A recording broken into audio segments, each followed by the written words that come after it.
bagong luto. Ayan. Ating atay. Atay ng manok. At ito, ulam namin. Yan, okra. Na may kalabasa. Yan, yan.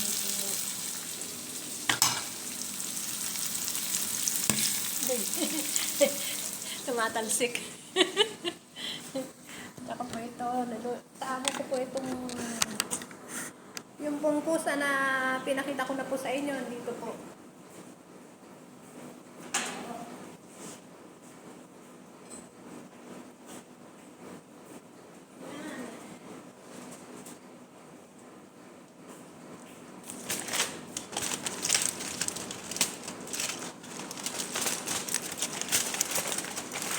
Ayan po, sarap.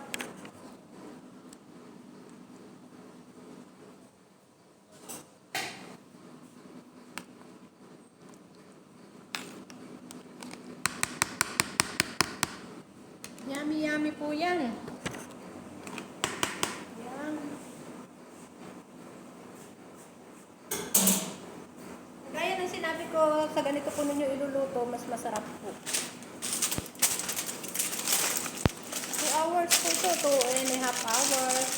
Para maganda ang luto, 2 oras na mahigit.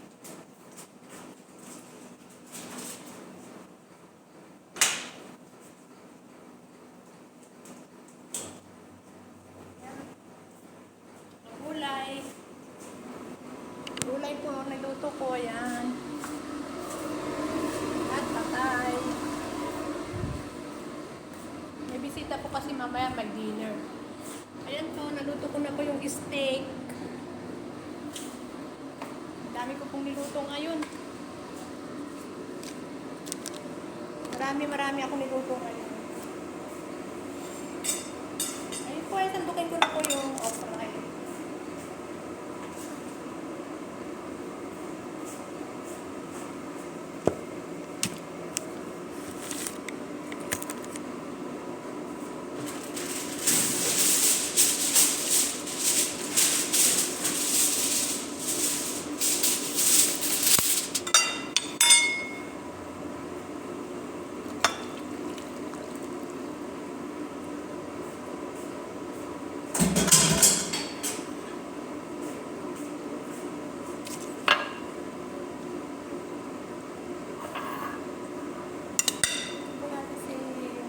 Driver na isa.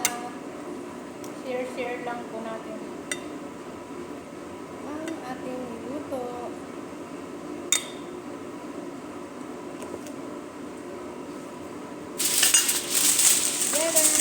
Ayan na po. Ay, yung liver na manok po.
kaso po nakagawa na po ako. Kung hindi po nila kakainin, kainin na lang po ng pabigay na lang po sa labas. Kanina po kasi hindi niya sinabi, ngayon lang po niya sinabi kasi anong oras naman na po, 1:30 na po dito ng hapon. Pusa lang daw ang gusto niya. Yung gulay po na pinakita ko na po kanina.